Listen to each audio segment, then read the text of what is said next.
There we go. Sorry, it took me a second to unmute. Thank you all for having us. Really excited about this conversation. Thank you, John, for the great intro. I would say this session is actually not about me, but I do appreciate you doing my bio justice.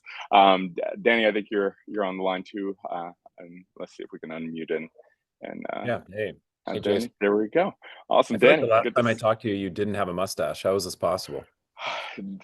I keep things ever changing. Yeah. So that is actually it's funny that you said that because I was thinking about that right before this session. Well, but Danny, it's great to have you and excited. I was going to do your intro, but then I always think that it's great to hear it straight from the source. So first and foremost, for everyone, this conversation started because Danny and I are both really passionate about this topic. How do we really invest?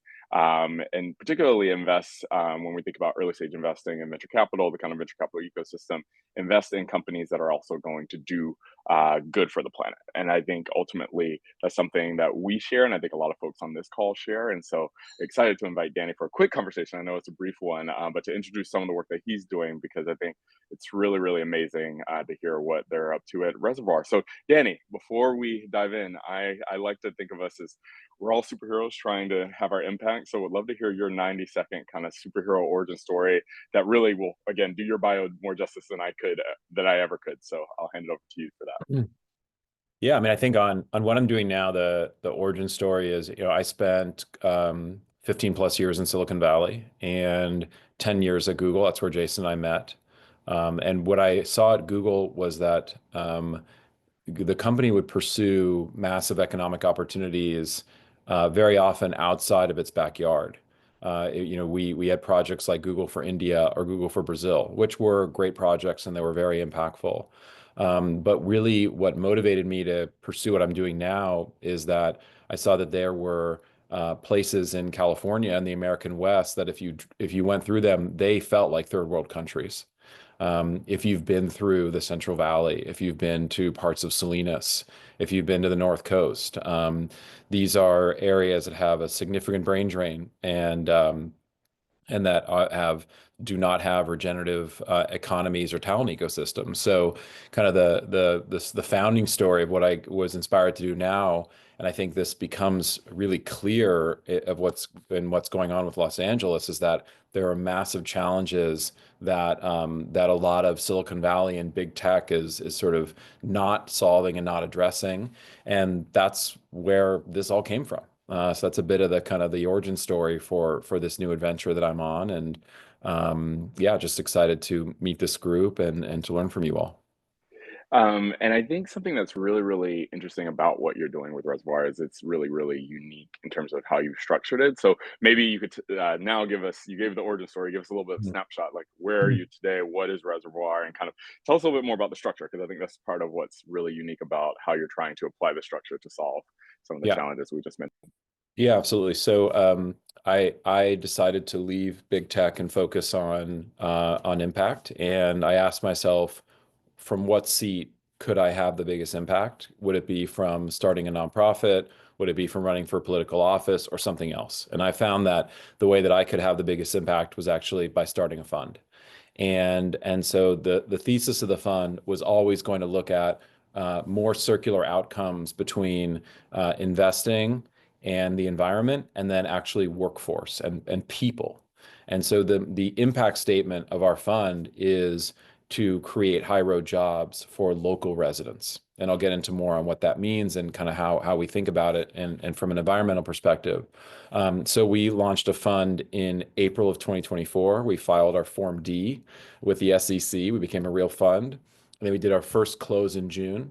And then in the back half of 2024, we focused on one very specific insight, which is that the incubators and accelerators outside of places like Silicon Valley and New York don't meet the bar. And so you couldn't find anything like Y Combinator or Skydeck or the equivalent if you were in the Central Valley of California, if you were in the North Coast of California, if you were in inland Washington, for example. And if you overlay a map of our natural resources or our agriculture and food supply with where we have the best startup programs, you would see a mismatch. And and that insight really drove us to say, well, what would you have to believe or startups solving massive rural opportunities to have the same level of support that ones that are solving, call it massive urban opportunities. And that really is sort of the founding story for us. So we decided to structure it as a fund, and then we are planning on launching 3 incubators this year. And we've structured that as a nonprofit.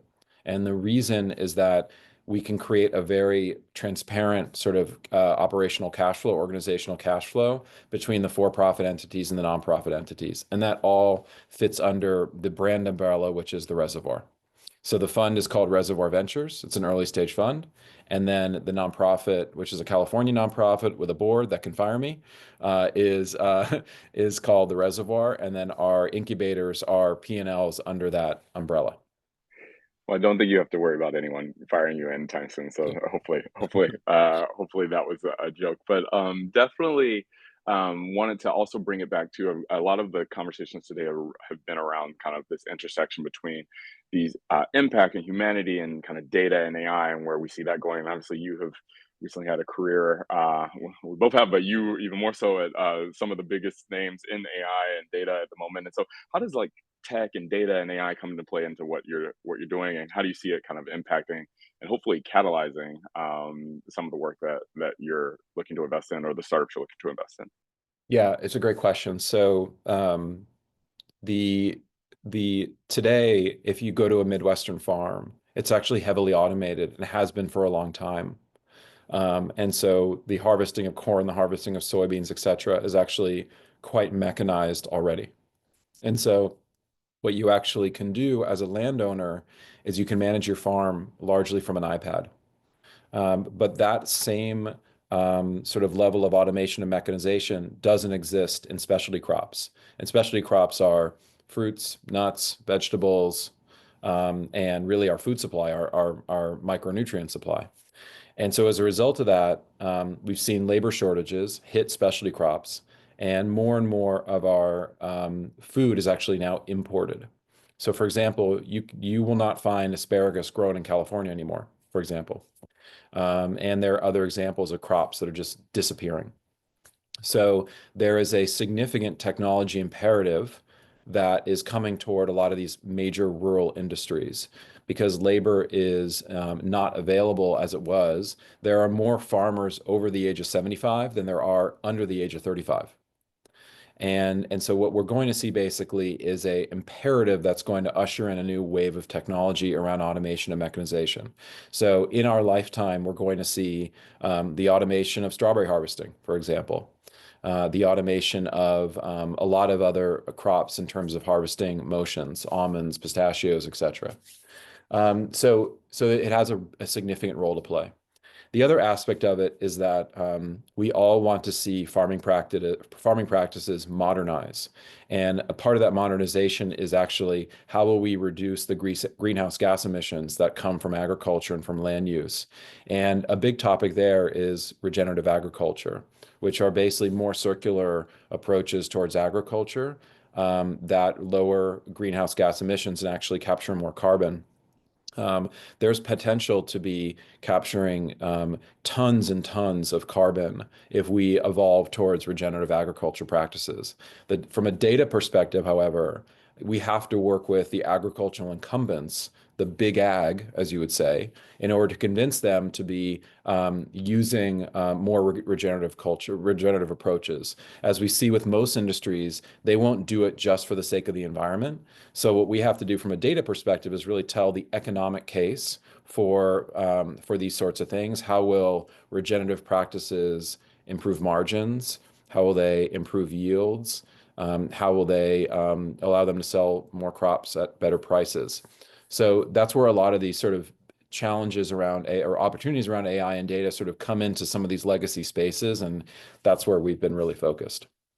Yeah, and I think that hits on one point, and I think we've talked about it. I feel like I preach it all the time, which is maybe controversial, but in the investing I do, I try not to use the word impact because I think it carries this connotation that you have to do that at the expense of making a profit or making it economically viable for if you're a B2B business for your customers. And so I think that I find that as soon as I mention the impact portion of the investing that we do, oftentimes you'll see investors that are mostly looking for returns say like, actually, hey, maybe this isn't for me, or maybe this isn't a fit. So how have you, or I guess first question is like, what are some of the biggest kind of misconceptions that you've faced, I guess, over the last bit of building Reservoir when it comes to kind of investing kind of in something that is impact focused or impact, I don't know if you used to call it impact first, but impact focused tech startup space. What have you found, or kind of what are some of those misconceptions that you found, Eric? Tell Yeah, me. I would love to hear from the group as well and from you, but I think that there's a phrase that Kat Taylor uses, who's a amazing impact investor, and she calls it ample returns, which is you're providing your investors returns.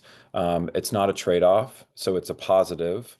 She doesn't like the term non-concessionary. She'd rather use the term ample returns, and it's basically saying that the returns are ample. They're abundant, but they are not at the trade-off of more circular outcomes for people and environment, which would be the two other kind of primary buckets of returns. So if you're thinking about a triple bottom line sort of approach where you're factoring in those other topics, then really the question is, how are you balancing across those three? And sometimes if your story is too much oriented around one of those three, then you're going to have an imbalance. So very early on, I was more focused on economic development, and some more shrewd investors said, Danny, I love what you're doing. This sounds philanthropic. This does not sound like a fund. So as a fund manager, as an emerging manager especially, you're constantly turning those dials to think, okay, I'm going to dial up the investor side a little bit. Then you go out, and then I started to hear, for example, wow, Danny, this does not sound like an impact fund. It sounds like you're very aligned with big ag. And then you're kind of like, okay, well then how am I going to tune these things? So I think it's a constant kind of evolution and learning process. And I would say I feel like I'm just beginning to get it right, Jason. Where I feel a little weak actually is on the environmental side. I feel like I can improve the narrative around environmental. I feel very strong on people, and I feel very strong on the returns. But I feel like where I need to lean in next is on environment. And I've been at this for a little over a year. Um, the thesis of a fund becomes more and more and more dimensional. And it's like it's like a like kind of creating like a statue where like you could just never stop refining and adding more detail and adding more detail. It feels like that. It feels like you'll never hit a point of diminishing returns. You will, of course, you have to execute, but that's sort of a significant journey. So I think it's balancing across those three things and thinking, do I have a solid story for each one of those? And do you find, and obviously you're still yet to build it, but with the nonprofit or the .org component of it, do you find that that has kind of helped or hurt when it comes to that impression around this is true venture capital, or true equity, like meant to be true venture capital, and not just impact over returns or impact over ROI? Have you found that kind of structure, the implications of that structure with respect to that sentiment or that kind of impression of what you're up to? Well, I think it can get to be inside baseball pretty quickly, but I would say that operating programs with a nonprofit that's complementary to a fund is actually very good business. Because if we were to operate an incubator on the balance sheet of our fund, it would weigh down the balance sheet of our fund because incubators are actually not great businesses. They require catalytic funding, they require partnerships, they require sponsorships.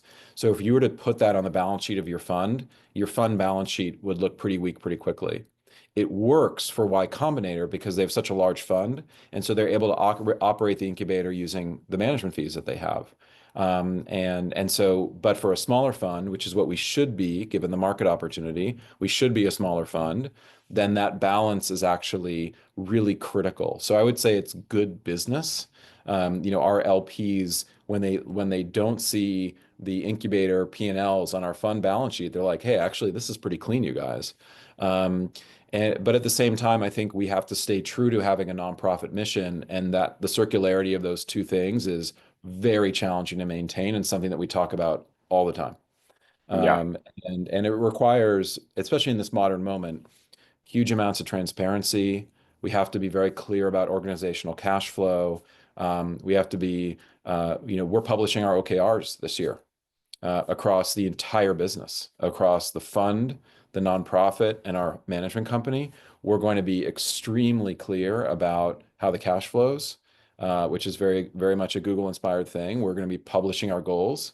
And I think those sorts of requirements for citizenship come from the fact that we want to operate in a different way. We talk about a citizenship a lot and what it means to be an impact fund from a citizenship perspective. And that's something that we've been talking about quite a bit. But without going too much into the details, yeah, I mean, I think it requires a lot of balance.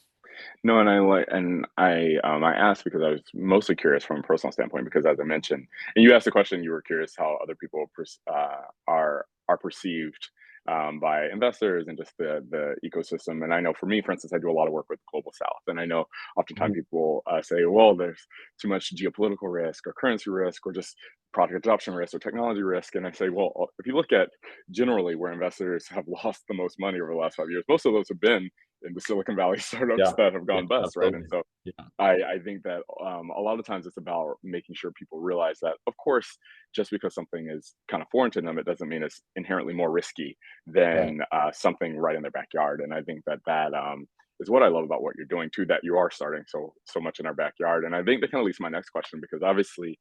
Um, the world has been very dynamic, I guess, to say the least, over the Mhm. last 12 months, if not more than that. And I'm curious just how you've seen, and again, it's been a short journey for you, but how have you seen kind of investor sentiment kind of evolve, even just given the big changing of the guard that we have coming up or kind of are in the process of right now, and just kind of general sentiment that has changed around kind of where our dollars go, where our focus should be as as a country, et cetera. How have you seen that Yeah, evolve, I if mean, at all? my sense is that it's sort of in the post ZERP, the post zero interest rates era, there's been a much sort of hotter and closer magnifying glass on venture returns and wanting a lot of clarity about how venture is going to, beat interest rates, beat the S&P 500 over extended periods of time. And so I think the yield of that is a fitter investor, one that has more clarity, one that is also very clear about how they would navigate one of those hype cycles. I was speaking to an LP yesterday, and he said that one of his favorite fund managers didn't make a single investment in that 21, 22 era.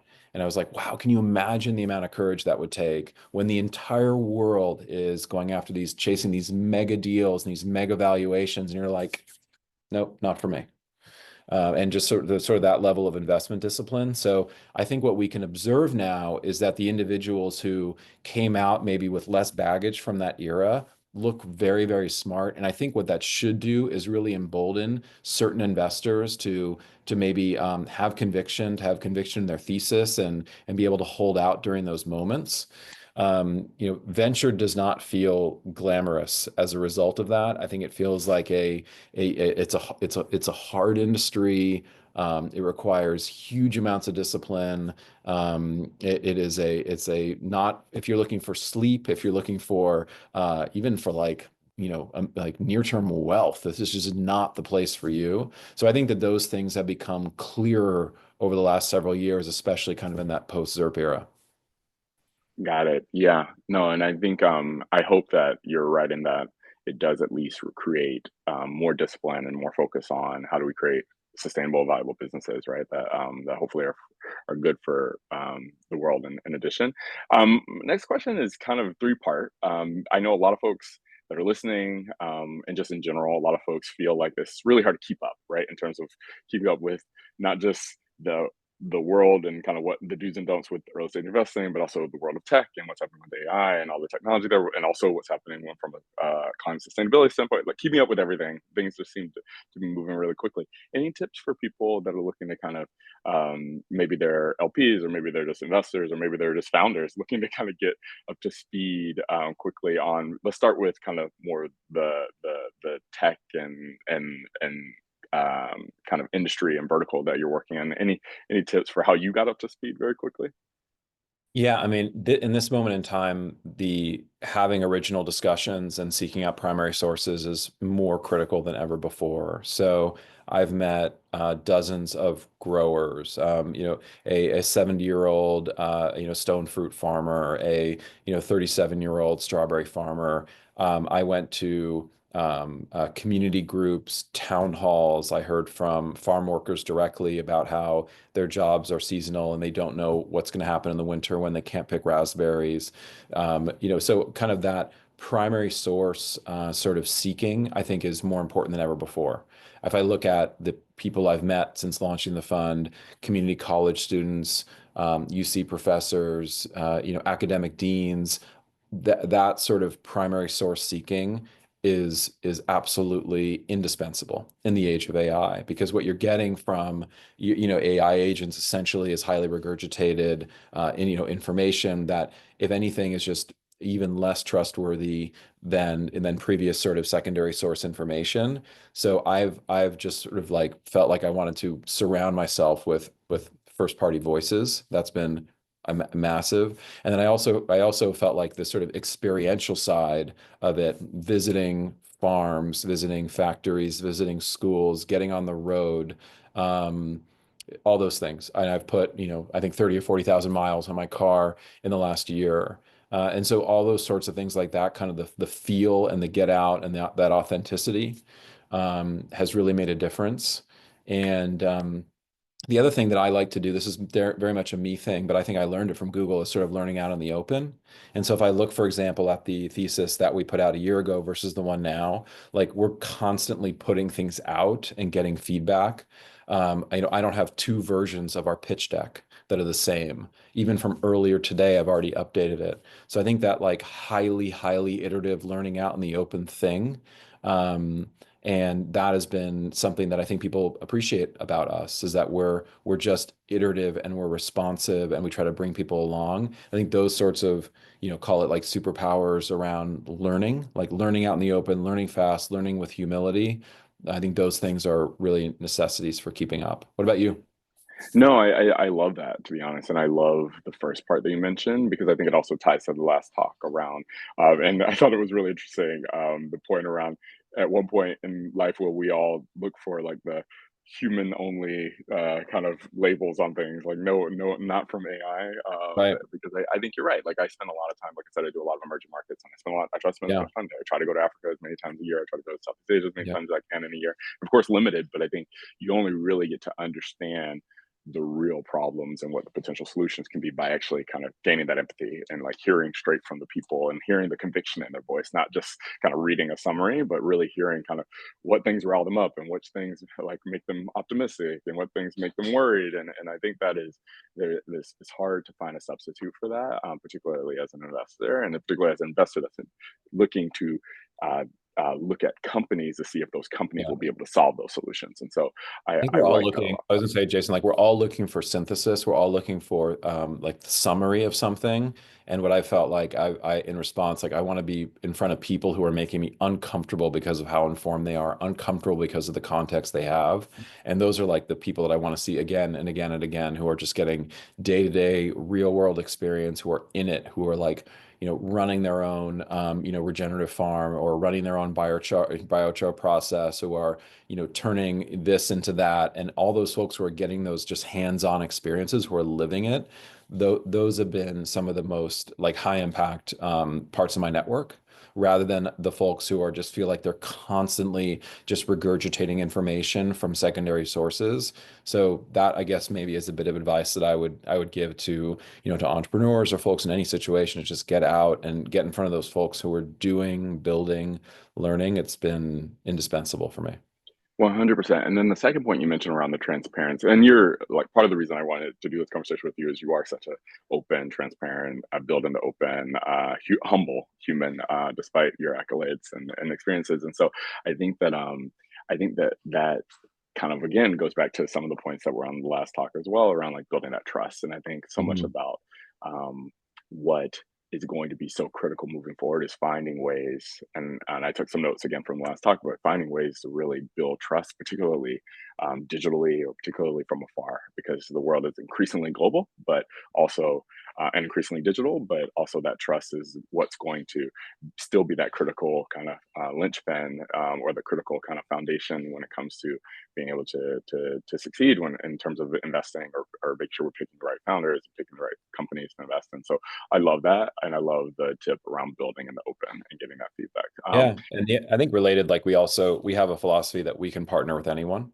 And I would say that's like one of the 5 or 6 core mottos that we're operating the reservoir with. And that sounds like really obvious, but if someone's doing the exact same thing we are, or like I'll hear, oh gosh, this feels a little competitive. I'm like, I just don't at this point see things that way. I think a little bit of that came from Google, which internally was a very competitive environment. And so when I got out of Google, I was like, wow, I feel like I can just work with anyone, whether it's another investor, another incubator, a university, a community college, a community-based organization, a particular individual.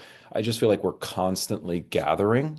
And that's been a kind of an approach that I feel like is a superpower now, where if there's something that doesn't work out as a partnership, people are going to say it's not because the reservoir didn't want to work with them. It's because the other organization couldn't figure it out. Because we just have this feeling like we can work with anybody. We can find a way. We talk about the giving tree as an analogy, but we really think about it as almost like a non-finite source. Like we can always find a leaf. We can always find a branch. And that's something that we're going to continue to do. We're going to be constantly announcing, new advisors, new partnerships, new MOUs, et cetera. And we're even seeing that from incumbents, from entities that have been around for, dozens of years. We're seeing that they're working with us and they're wanting to work with us quickly. So that's a continue as well. I love that. I love that. And you mentioned kind of a little bit there around what people are saying around what you're doing, and so that kind of leads to my last question. Just and kind of bringing back the superhero arc. Kind of what do you want your superhero legacy to be, and kind of what do you think the legacy of Reservoir, and kind of some of the biggest problems that you hope like 50 or 100 years from now they're looking back and saying you were able to help contribute to solving. What is that legacy? What I'd hope is that we're able to provide energy and hydrate economies that look like dead ends, that look like cul-de-sac economies, and that we're able to deliver innovation, deliver economic outcomes to those places that look like they were just going to be either increasingly extractive or just have a never-ending brain drain. I think that would be a great outcome. And I think in part of that, we're able to address technology opportunities and challenges that otherwise would not have been solved because the right place to solve it was in a market that historically was not thought of as a problem-solving market, like Salinas or Merced or whatever it might be. So that's, I think, something that we're hoping to see, not maybe even a lifetime, but in the next 5 to 10 years. Love it, love it. Well, thank you, Danny, for joining, and thank you to the Yes, Logictry team for hosting us. And I guess I'll hand it back over, but it was a pleasure being able to have this sir. conversation, and look forward to our next one. All right, appreciate it. Yeah, of course.